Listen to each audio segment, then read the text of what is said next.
Hello guys, இந்த வீடியோல நெக்ரோமான்சர் மேன்வாவோட 32வது episode explanation தான் பார்க்க போறோம். மொத்தம் 31 எபிசோட் எக்ஸ்பிளனேஷன் பார்க்காதவங்க லிங்க் டிஸ்கிரிப்ஷன்ல கொடுத்துருக்கேன், போய் செக் பண்ணி பாருங்க. அதுக்கப்புறம் யாராச்சும் இந்த வீடியோக்கு லைக் போடாம பார்த்துட்டீங்கன்னா மறக்காம லைக் போட்டு பாருங்க. அப்ப இந்த வீடியோ நிறைய பேர் ரெக்கமெண்ட் பண்ணும், எனக்கு வீடியோ பாருங்க ஒரு மோட்டிவேஷன் இருக்கும். போன சாப்டர்ல நம்ம ஹீரோ வந்துட்டு இது வரைக்கும் செட் பண்ணி வச்சிருந்த ரெக்கார்டை பிரேக் பண்ணிட்டு கடைசி ஃப்ளோர் வரைக்கும் போயிருப்பான். அங்க போயிட்டு கஷ்டப்பட்டு இருந்தாலும் கடைசியில தோக்கடிக்கிறதுக்கு வந்துட்டு வழியை கண்டுபிடிச்சிருப்பான். அதுக்கப்புறம் என்ன நடந்துச்சு அப்படின்ட்டு இந்த வீடியோல பார்க்கலாம்.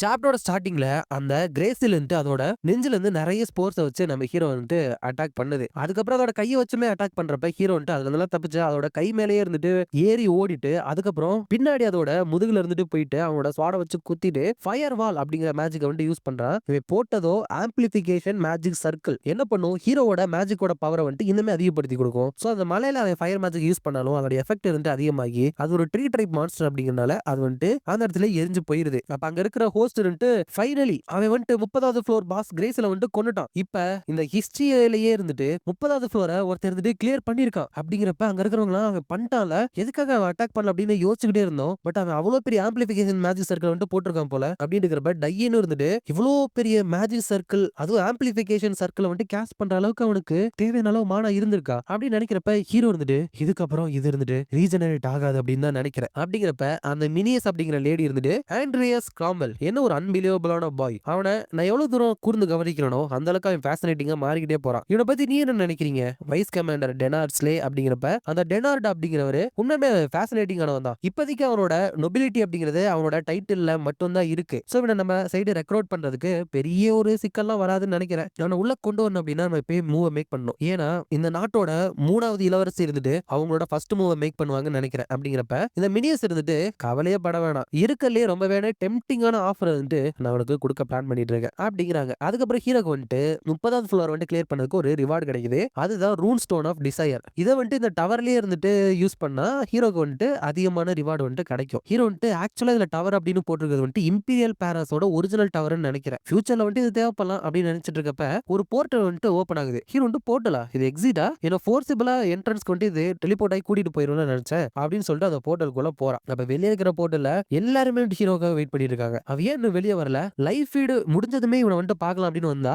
இவனை காணோம். சரி கொஞ்ச நேரம் வெயிட் பண்ணி பார்க்கலாம் அப்படின்னு நினைக்கிறாங்க. அங்க அனௌன்ஸ் பண்றவங்களுமே இங்க வந்த கெஸ்ட்டுங்களே இப்போதைக்கு என்ன ஆச்சு, ஏன் அவர் வர லேட் ஆகுது அப்படின்னு சொல்லிட்டு நாங்க இன்வெஸ்டிகேட் பண்ணிட்டு இருக்கோம், உங்களோட அண்டர்ஸ்டாண்டிங்க்கு ரொம்ப நன்றி அப்படிங்கிறப்ப அந்த மினியஸ் இருந்துட்டு ஆண்ட்ரியாஸ் கிராம்வெல் என்னை வந்துட்டு இவ்வளவு தூரம் உன்னை பாக்குறதுக்காக ஏங்க வச்சிட்டு இருக்கல அப்படின்னு சொல்றாங்க. ஹீரோமே இருந்துட்டு அந்த போர்ட்டருக்குள்ள இருந்து வெளியே வரா. ஆனா வெளியே வந்தா அவன் வருது வெளியே என்ட்ரன்ஸ் கிடையாது, வேற ஒரு இடத்துக்கு வரான். அப்ப ஹீரோ வந்துட்டு வாய்ப்பே இல்ல, இது வந்துட்டு இந்த டவருக்குள்ள இருக்கிற ஹிடன் ஸ்டேஜா, இந்த கேம் நான் நிறைய தடவை விளையாண்டுருந்தாலும் பட் இது வந்துட்டு இருக்கு அப்படின்னு எனக்கு தெரியாது. வெல் இப்போதைக்கு இங்க இருந்து வெளியே போறதுக்கு எனக்கு ஆப்ஷனும் இல்ல, அதனால உள்ளதான் போய் பார்க்கலாமே அப்படிங்கிறப்ப உள்ள போனா நிறைய மேஜிக் சர்க்கிளை வந்துட்டு அங்க கேஸ்ட் பண்ணி வச்சிருக்காங்க. ஹீரோ வந்துட்டு இவ்வளவு மேஜிக் சர்க்கிள் பெருசு பெருசா அது ஒன்னோட ஒண்ணு கனெக்ட் ஆயிட்டு ஒரு பெரிய சிங்கிள் ஹியூஜ் மேஜிக் சர்க்கிள் மாதிரி மாறி இருக்கு. இதுதான் இந்த மேட்ராஸோட மேஜிக் டவரை கிரியேட் பண்ணிருக்கு போல அப்படிங்கிறப்ப அங்க ஒரு உருவம் வந்துட்டு டாப் ஃப்ளோரை ரீச் பண்ணதுக்கு கன்கிராச்சுலேஷன் ஸ்டூடெண்ட் ஆஃப் ஃப்ராட்லேண்ட், 30வது ஃப்ளோரை கிளியர் பண்ணவங்களால மட்டுமே நுழையக்கூடிய ஹிடன் ஃப்ளோர் தான் இது. இது வந்துட்டு ஏன்ஷியன் வார்டிங் மேஜிக் அப்படிங்கிற ஒரு மேஜிக்னால இங்க நடக்கிறது எதுவுமே வெளியே தெரியாத அளவுக்கு ஒரு லேயரை வந்துட்டு ஃபார்ம் பண்ணிருக்கு. உன்னை பார்த்ததுக்கு வந்துட்டு ரொம்ப சந்தோஷம், நீ தான் என்ன பார்க்க போற ஃபர்ஸ்ட், அதுக்கப்புறம் லாஸ்ட் பர்சனா இருப்ப. என்னோட மாட்ரஸ் ஆல்வன் அப்படிங்கிறப்ப ஹீரோ வந்துட்டு இவர் தான் ஆல்வன் ஃபேமிலியோட ஃபர்ஸ்ட் ஹெட்டா. என்னதான் இது வந்துட்டு ஒரு சைக்கிக் ப்ரொஜெக்ஷன், அதாவது ஹாலோகிராம் மாதிரி இருந்தாலும் இது வந்துட்டு பேக்டோட ஒரு ஆன்செஸ்டரா இருக்கும் அப்படின்னு நினைச்சு கூட பார்க்கல. அப்படிங்கிறப்ப அந்த மாட்ரஸ் இருந்துட்டு என்ன ஒரு டாக்டான ஒரு யங் மேன், பட் இவ்வளவு தூரம் வந்திருக்க அப்படின்னா நீ குவைட் கேப்பபிளா தான் இருப்ப, என்னோட வம்சாவளியில ஒருத்தவங்க தான் இந்த இடத்துக்கு வருவாங்க அப்படின்னு நான் நினைச்சுக்கிட்டு இருந்தேன். மேபி என்னோட மேஜிக் டேலண்ட்ஸ் வந்துட்டு அவங்க இன்ஹெரிட் பண்ணலையா, ரிகார்ட்லெஸ் உன்னோட கேவலரிஸ்க்காக நான் வந்துட்டு உனக்கு ரிவார்டு கொடுத்துதான் ஆகணும் அப்படிங்கிறப்ப ஹீரோ வந்துட்டு உடனே ரிவார்டா அப்படின்னு கேட்கிறப்ப பரவாயில்ல, உடனே உன்னோட ஆசைனால ரிவார்டா அப்படின்னு கேட்கறல, பட் அது வந்துட்டு ஃப்ரீயா வராது, உனக்காக ஒரு ஃபைனல் சேலஞ்சை வந்துட்டு வச்சிருக்கேன், நீ வந்துட்டு ட்ரை பண்ணி என்ன டிஃபீட் பண்ணணும் அப்படிங்கிறப்ப உடனே ஹீரோட மேஜிக் வந்து ஹீரோவை அட்டாக் பண்ணிட்டு இருக்கு. அப்ப ஹீரோ வந்துட்டு அதுல இருந்து பின்னாடி தப்பிச்சு போயிட்டு அந்த டேம் ஓல்டு மேன் என்ன திடீர்னு இருந்துட்டு அட்டாக் பண்றான் அப்படின்னு நினைக்கிறப்ப அந்த மாட்ரஸ் இருந்துட்டு இப்ப உன்னால என்ன பண்ண முடியும் அப்படின்னு சொல்லிட்டு எனக்கு வந்து நீ காமி யங் மேன், நீ தான் இந்த புதிய ஏராவை தொடங்கி வைக்க போற அப்படின்னு நினைக்கிறேன் அப்படிங்கிறப்ப ஹீரோ வந்துட்டு என்னதான் இது ஒரு சைக்கிக் ப்ரொஜெக்ஷனா இருந்தாலும் ஒரு லெஜெண்டரி வார்லாக்க ஃபைட் பண்றதுக்கு நான் எக்ஸைட்டடா தான் இருக்கேன் அப்படின்னு நினைச்சிட்டு என்னால என்னோட மேஜிக் டேலண்ட்ஸ் பத்தி இங்க பேச முடியாது, பட் ஸ்பிரிட் அப்படின்னு எடுத்துக்கிட்டீங்கன்னா நிறையவே ஸ்பிரிட் இருக்கு அப்படிங்கிறப்ப கேட்கறதுக்கு ரொம்ப சூப்பரா தான் இருக்கு அப்படின்னு சொல்லிட்டு மேஜிக் பவர் ரிலீஸ் பண்றப்ப ஹீரோ ஆல்ரைட் எனக்கு ஃபைட் பண்ண தவிர வர வழியல் அப்படிங்கறனால ஃபர்ஸ்ட் காம் டவுன் ஆகலாம். உயிரோட இந்த மாட்ரஸ் கூட கம்பேர் பண்ணா இது கண்டிப்பா வீக்கரா தான் இருக்கணும். அது மட்டும் இல்லாம இந்த ஓல்டு மேன் சொன்ன மாரி, இங்க நடக்குறது எதுவுமே வெளி உலகத்துக்கு தெரியாது அப்டின்னா, நான் ஜெயிக்கிறதுக்கு நெறையவே வாய்ப்பு இருக்கு. அப்டிங்கிறப்ப அந்த மாட்ரஸ் இருந்துட்டு கிகா சைக்ளோன் அப்டின்னு சொல்லிட்டு 2 சூறாவளிகள் இருந்துட்டு நம்ம ஹீரோவ நோக்கி அனுப்பி வைக்கிறாப்ல. ஆனா ஹீரோ வந்துட்டு அது 2த்துக்கும் நடுவுல வந்து பூந்து அட்டாக் பண்ண வரப்ப, பூந்து வரானா ஹவ் போல்ட் அப்டிங்கிறப்ப ஹீரோ வந்துட்டு விண்ட் கட்டர் மேஜிக்க வந்துட்டு யூஸ் பண்றான். ஒரு ஸ்வாட யூஸ் பண்ற ஒரு மேஜிஷியனா இன்ட்ரஸ்டிங். பட் அத மட்டுமே வச்சு என்ன டிஃபீட் பண்ணிற முடியாது. அப்டின்னு சொல்லிட்டு ஹீரோவோட மேஜிக்க வந்து தடுக்கிறப்ப, பின்னாடி இருந்து நிக்கல் வந்துட்டு அவர 2 துண்டா இருந்துட்டு வெட்டிறான். அப்ப அவர் வந்துட்டு ஒரு அண்டடா அப்டின்னு சொல்லிட்டு தகிச்சு போய் இருக்கிறப்ப, அதோட இந்த சாப்டர் வந்துட்டு முடியுது. நெக்ஸ்ட் சாப்டர்ல அந்த மாட்ரஸ் இருந்துட்டு, "பரவால்ல. என்ன வந்துட்டு சர்ப்ரைஸ் அட்டாக் பண்ணிட்டல. அதுக்காக உன்ன நான் பாராட்டி தான் ஆகணும். பட் இப்ப இது எப்படி இருக்குன்னு பாரு" அப்படிங்கிறப்ப, ஹீரோ வந்துட்டு டைமரையுமே இருந்துட்டு வர வச்சுட்டு, அவர மேல இருந்து அட்டாக் பண்ணி விட்டாராம். அவரு கீழ விழுந்திருந்தாலும், உண்மையாலுமே நீ வந்துட்டு எல்லா விஷயத்தையுமே இன்ட்ரஸ்டிங்கா மாத்திட்டு இருக்க. பட் மேஜிக்கையும், ஸ்வாடையும் ஒருத்தன் யூஸ் பண்றான் அப்படிங்கிறதே ஒரு பெரிய விஷயம் மாரி தான் இருக்கு ரேரா. பட் பிளாக் மேஜிக்குமே யூஸ் பண்ண ஒருத்தர் இருந்துட்டு அகாடமில இருந்துட்டு படிச்சுட்டு இருக்கானா?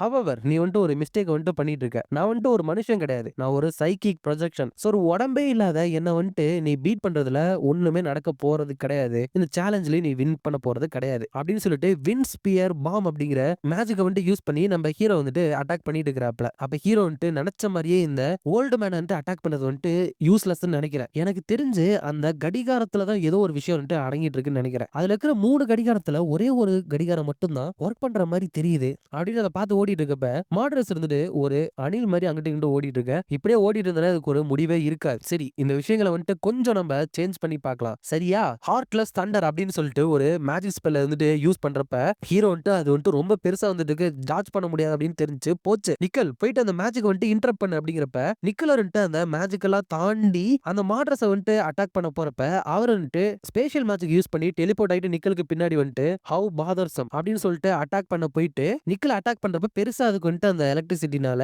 ஒண்ணும் ஆகல. சரி அப்படின்னா உன்னோட ஓவர் பவரை என்னோட ஷீர் ஃபயர் பவரை வச்சு நான் இனிமே அதிகமாக்கி காமிக்கிறேன் அப்படின்னு சொல்லிட்டு பயங்கரமான லைட்னிங் வச்சு நம்ம நிக்கல் வந்துட்டு அட்டாக் பண்றாப்ல. ஹீரோ வந்துட்டு என்னதான் நிக்கலால லைட்னிங் மேஜிக் வந்துட்டு 100 அப்படிங்கனால தாங்க முடிஞ்சாலும் இதே மாதிரி வந்துட்டு அட்டாக் வாங்கிட்டு இருந்தா அப்படின்னா கண்டிப்பா நிக்கலோட உடம்பு இருந்துட்டு அழிஞ்சு போயிடும். அப்படிங்கிறப்ப அந்த மாடரஸ் இருந்துட்டு சரி இப்ப நீ எவ்வளவு தூரம் தாக்கு பிடிக்கிற அப்படின்னு சொல்லிட்டு பார்க்கலாம் அப்படின்னு சொல்லிட்டு மறுபடியும் லைட்னிங் மேஜிக் அட்டாக் பண்ண போறப்ப ஹீரோ வந்துட்டு நிக்கல் கம் பேக் அப்படின்னு சொல்லிட்டு ஹீரோ நிக்கல இன்வென்டரிக்குள்ள புடிச்சு தூக்கி போட்டாராம். அப்ப அந்த மாட்ரஸ் வந்துட்டு ச்சே இப்படி எல்லாமே இன்ட்ரெஸ்டிங்கா மாறப்ப அவனை திருப்பி கூப்பிட்டுக்கிட்டே அப்படிங்கிறப்ப ஹீரோ வந்துட்டு கண்டிப்பா மாட்ரஸ்க்கு வந்துட்டு 100க்கு எதிராக லைட்னிங் மேஜிக் ஒர்க் ஆகாது அப்படின்னு தெரியாம இருக்க வாய்ப்பே கிடையாது. அப்படி இருந்தும் கூட நிக்கல வந்துட்டு அதை யூஸ் பண்ணி அட்டாக் பண்ணிட்டே இருக்காரு அப்படின்னா அது கருத்தம் அப்படின்னு நினைச்சிட்டு நீங்க உங்களுக்கு பின்னாடி இருக்கிற அந்த கடிகாரம் கண்ட்ரோல் பண்ணக்கூடிய எலிமெண்டல் மேஜிக்கை மட்டும் தானே யூஸ் பண்ண முடியும் அந்த ஸ்பேஷியல் மேஜிக்கை தவிர அப்படிங்கிறப்ப மாட்ரஸ் இருந்துட்டு பரவாயில்ல அதை வந்துட்டு கண்டுபிடிச்சிட்டேன். இதை வந்துட்டு உண்மையான மாட்ரஸ் இருந்துட்டு ஒரு ரூல் மாதிரி இங்க செட் பண்ணி வச்சுட்டு போயிட்டான். ஏன்னா இந்த இடத்துல எனக்கு இந்த மாதிரி ஒரு மேஜிக்கை தான் யூஸ் பண்ண முடியும் அப்படின்னு கட்டுப்பாடுகள் இல்லாம இருந்திருந்தா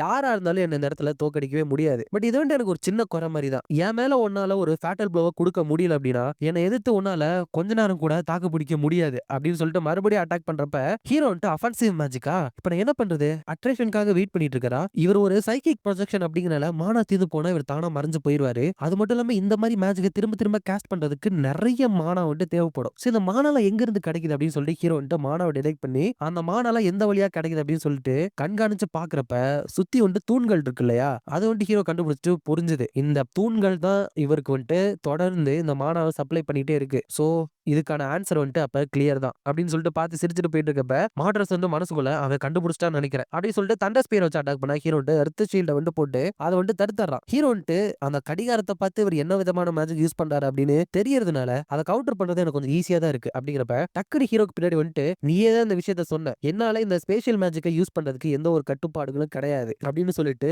லைட்னிங் மேஜிக்கை ஹீரோ மேல அங்க தாறுமாறா அவர் யூஸ் பண்ணி இருந்தாரு. இருந்தாலும் ஹீரோ வந்துட்டு அவனோட க்ளோக்கை வச்சு எப்படியோ அதுல இருந்து தப்பிக்கிறப்ப பரவாயில்லையே நீ வந்துட்டு நான் அம்யூஸ் பண்ணிட்டே தான் இருக்க. நீ வந்துட்டு ஒரே நேரத்துல 2 விதமான மேஜிக் யூஸ் பண்ற அது மட்டும் பிளாக் மேஜிக் சேர்த்து யூஸ் பண்ற. நீ வந்துட்டு ஒரு அப்ரைட்டான யங் மேனா ஆக போற அப்படின்னு நினைச்சா நீ வந்துட்டு நிறைய ட்ரிக்ஸை யூஸ் பண்றவனா இருக்கே. அப்படிங்கிறப்ப ஹீரோ வந்துட்டு என்ன விட நீங்க தான் மறைச்சு வைக்கிறது நிறைய இருக்குது போல அப்படிங்கிறப்ப அவர் வந்துட்டு என்ன பண்றது வயசானா எங்க நிறைய எக்ஸ்பீரியன்ஸ் கிடைக்கும்ல. சரி இப்ப உனக்கு எலிமெண்டலுக்கு எதிராக இருக்கிற அட்வான்டேஜ் வந்து டிசைப்பயர் ஆக போகுது அப்படின்னு சொல்றாரு. ஏன்னா இது வரைக்கும் அவர் வந்துட்டு அந்த கடிகாரத்துல இருந்த லைட்னிங் மேஜிக்கை வந்துட்டு யூஸ் பண்ணிட்டு இருந்தாரா லைட்னிங் எதிராக ஹீரோட எர்த் மேஜிக் வந்துட்டு நல்லாவே வேலை செய்யும். பட் இப்ப அந்த கடிகாரத்தை வந்துட்டு அவர் திருப்புறப்ப அவரால் இதுக்கு அப்புறம் வாட்டர் மேஜிக்கை வந்துட்டு யூஸ் பண்ண முடியும். அப்ப அது மூலமா ஆக்வா ஃபீல்ட் அப்படின்னு சொல்லிட்டு அவர் இடம் முழுக்க தண்ணியை வச்சு நிரப்பிடுறாரு. ஹீரோ வந்துட்டு மேல இருந்து இவர் கண்ட்ரோல வந்துட்டு எடுக்க பாக்குறாரு போல. சரி வா டைம் ஒரு போலாம் அப்படிங்கிறப்ப 2 பேரும் 2 தூண்களை வந்துட்டு டார்கெட் பண்றீங்களா அதுக்கப்புறம் நீ எங்க இவ்வளவு ஹரியா போயிட்டு இருக்கிற அப்படின்னு சொல்லிட்டு டைமுக்கு முன்னாடி போயிட்டு ஹைட்ரா வேவ் அப்படின்னு சொல்லிட்டு தண்ணியை வந்துட்டு ஒரு டிராகன் மாதிரி மாத்தி அட்டாக் பண்ண போறாரு. ஹீரோ வந்துட்டு டைமரை வந்துட்டு அவர் பாத்துக்கிறாரு அப்படின்னா நான் போயிட்டு ஒரு தூணை வந்துட்டு உடச்சுறேன் அப்படின்னு போயிட்டு இருந்தா